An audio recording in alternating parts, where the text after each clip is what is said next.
Jean-Marc Généreux, un nom familier à des millions de spectateurs à travers le monde, est un symbole de dynamisme, de passion et de talent dans le monde de la danse. Né le 25 décembre 1962 en Abitibi-Témiscamingue, Québec, Canada, il a fait sa marque comme juge dans des émissions à succès, telles que So You Think You Can Dance, Dance avec les stars, version française, et Révolution. Avec son sourire radieux et son style candide, Jean-Marc apporte toujours une énergie positive. Mais derrière cette aura se cache un homme aux cicatrices invisibles, des histoires inédites sur son mariage avec France Mousseau, sa partenaire depuis plus de 4 décennies. La vie de Jean-Marc, malgré ses feux de la rampe, fut un parcours difficile, où de profondes tristesses ont façonné l'homme qu'il est aujourd'hui. Lorsque Jean-Marc décide enfin d'affronter la douloureuse vérité sur son mariage, il ouvre un nouveau chapitre où il cherche non seulement la guérison, mais apprend également à être fidèle à lui-même. Au fil des années, Jean-Marc Généreux et France Mousseau ont été considérés comme l'un des couples les plus durables et les plus inspirants de l'industrie du divertissement. Ils se sont rencontrés alors qu'ils étaient tous deux de jeunes danseurs en herbe, et leur amour a fleuri sur la piste de danse, où leurs pas se sont mélangés comme une symphonie. Mariés en 1987, ils ont élevé une famille de 2 enfants, Jean-Francis et Francesca, et ont développé une carrière de danseur avec un grand succès international.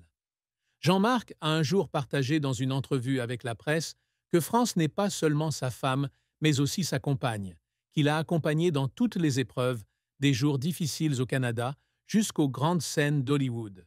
Ils sont l'incarnation de l'amour intemporel, mais la vérité, comme Jean-Marc finit par l'admettre, n'est jamais aussi simple qu'elle le paraît de l'extérieur. La triste vérité à laquelle Jean-Marc Généreux a dû faire face était que son mariage avec la France, autrefois plein de passion, avait été progressivement érodé par des pressions invisibles qu'aucun d'eux ne pouvait surmonter.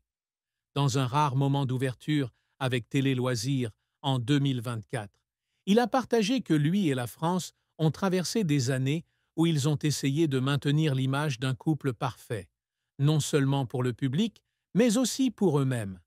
Nous nous aimions, et je pense que nous croyions tous les deux que l'amour suffirait à surmonter n'importe quoi, a-t-il dit, la voix pleine de regrets. Mais à mesure que les pressions liées à la carrière, à la parentalité et aux défis personnels s'intensifient, ils commencent à ressembler à 2 lignes qui se sont croisées une fois et qui se sont ensuite éloignées pour toujours. Jean-Marc avoue qu'il a essayé de garder ses fissures secrètes, non seulement pour protéger ses enfants, mais aussi pour se protéger du fait que son mariage s'effondrait lentement. La vie de Jean-Marc n'a pas toujours été heureuse. La plus grande tristesse de sa vie, comme il l'a un jour confié, n'était pas seulement la rupture de son mariage, mais aussi le profond sentiment de solitude auquel il a été confronté pendant les années où il a essayé de le maintenir. En tant qu'homme qui place toujours la famille en premier, Jean-Marc a sacrifié de nombreuses opportunités de carrière pour être avec la France et les enfants. Il refusait les contrats à long terme à l'étranger, limitait sa participation au projet qui nécessitait beaucoup de déplacements et passait la majeure partie de son temps à construire une maison stable. Mais ce sacrifice, même s'il venait de l'amour, lui donnait l'impression de perdre une partie de son identité. Il y a des jours où je me regarde dans le miroir et je me demande « Qui suis-je d'autre que le mari de France, le père de Jean-Francis et de Francesca ?» Il a dit.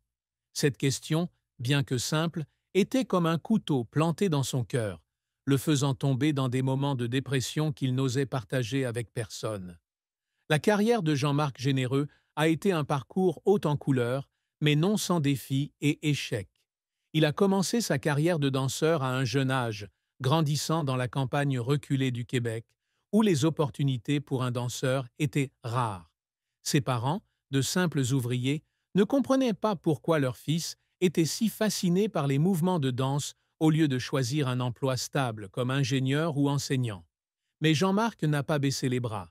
Lui et France, alors sa partenaire de danse, ont conquis ensemble des compétitions internationales de danse, remportant plus de 10 championnats canadiens en danse latine et en danse de salon.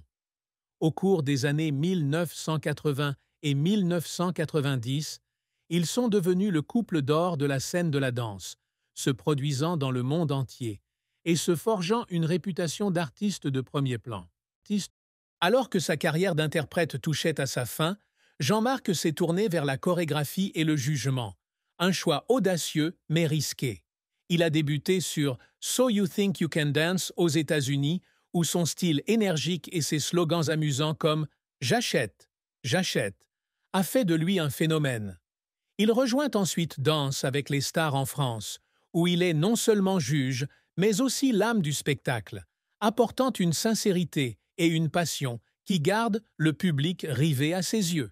Il a également créé Révolution au Canada, un spectacle de talent de danse au format unique, prouvant qu'il n'est pas seulement un artiste, mais aussi un producteur talentueux.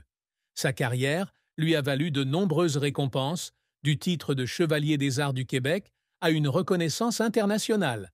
Mais ce dont il est le plus fier est sa capacité à inspirer les jeunes générations à poursuivre leur passion. Cependant, la carrière de Jean-Marc n'a pas toujours été de tout repos.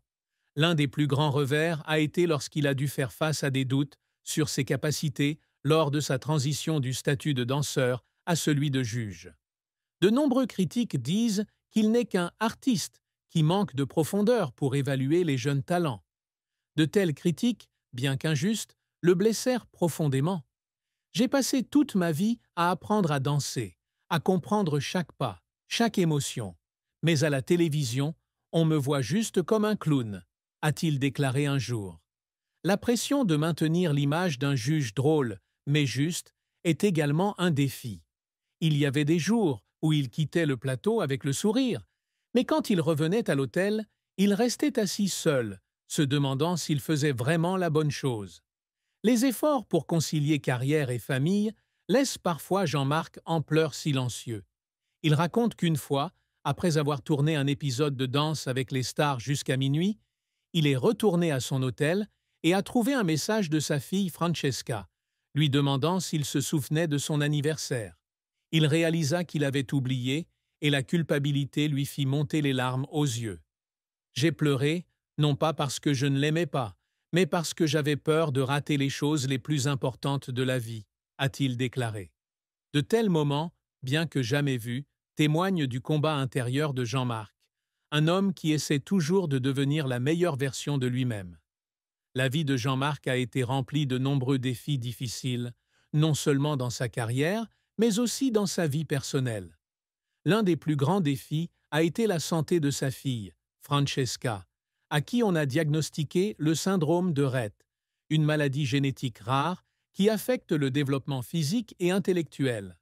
Lorsque Francesca était jeune, Jean-Marc et France ont vécu des jours incertains, de la recherche d'un traitement à l'acceptation du fait que leur fille aurait besoin d'un soutien tout au long de sa vie. Nous avons beaucoup pleuré, mais nous avons aussi appris à aimer d'une manière différente, a-t-il partagé. Francesca est devenue sa plus grande inspiration, et il a régulièrement participé à des événements caritatifs pour sensibiliser au syndrome de Rett, mais la douleur de voir sa fille incapable de vivre une vie normale est restée une cicatrice qui n'a jamais guéri.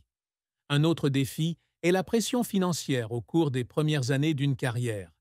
À leur début, Jean-Marc et France devaient souvent se produire sans être correctement payés et devaient parfois emprunter de l'argent pour couvrir les frais de compétition. Il y a eu des nuits où nous avons dormi dans la voiture parce que nous n'avions pas les moyens de payer un hôtel, a-t-il déclaré. Une telle privation met non seulement à l'épreuve leur endurance, mais remet également en question leur amour et leur passion pour surmonter les difficultés. Mais c'est dans ces moments-là que Jean-Marc et France ont trouvé la force l'un dans l'autre, et leur amour est devenu le fondement qui leur a permis de continuer à avancer. Ce qui rendait Jean-Marc triste, et vraiment triste, c'était le sentiment de ne pas avoir été fidèle à lui-même pendant toutes ces années à essayer de sauver son mariage. Il a admis qu'il avait essayé d'être ce dont la France avait besoin selon lui. Le mari parfait, un père dévoué, un artiste qui ne laissait jamais la pression du travail affecter sa famille. Mais ce faisant, il a perdu une partie de lui-même, les rêves qu'il chérissait autrefois, comme celui de se lancer dans la réalisation de films ou d'écrire un livre sur son parcours de danseur. J'aime la France et j'aime mes enfants, mais j'ai oublié comment m'aimer moi-même, a-t-il déclaré, la voix brisée. La tristesse ne concernait pas seulement l'échec de son mariage, mais aussi les années qu'il avait passées à se sentir comme s'il n'était pas assez bien, comme s'il devait se sacrifier pour empêcher les choses de s'effondrer.